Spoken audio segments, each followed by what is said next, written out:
Raising daughters with high self-esteem. How could I raise confident daughters if I didn't get comfortable in my own skin first? Beautiful.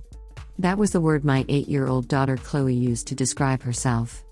"I am beautiful," she wrote, meticulously underlining the word and then smiling up at me, proud that she'd completed her second-grade spelling word sentences.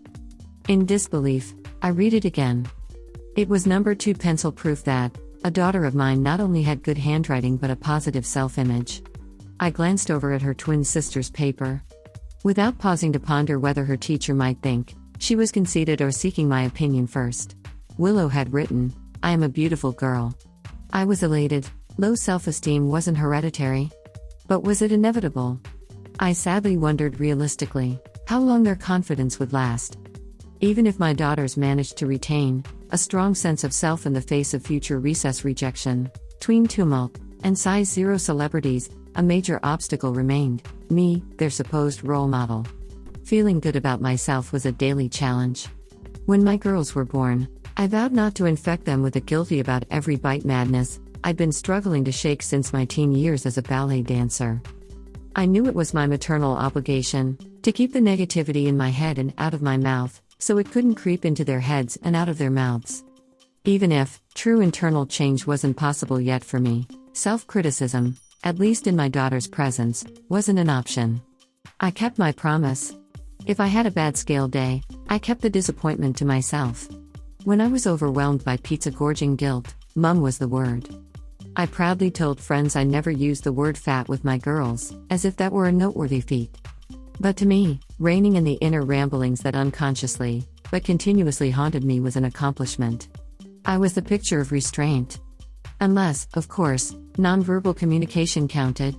When we dined out, did my daughters notice that I ordered what I thought I should have, never what I wanted and then enviously eyed their father's more appealing, and less healthy, meal?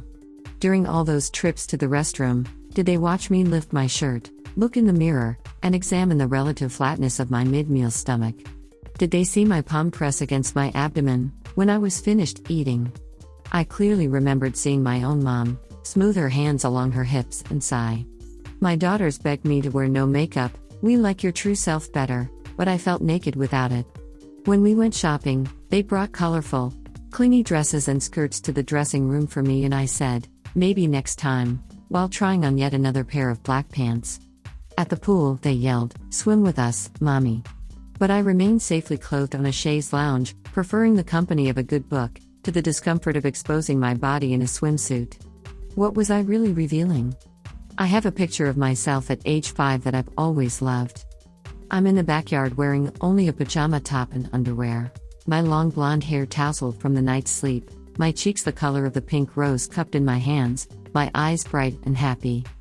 Even as a teenager, I yearned to be that little girl in the photo again, fresh from joyfully running and playing in the yard, unburdened by concern that my thighs looked chubby in the natural light.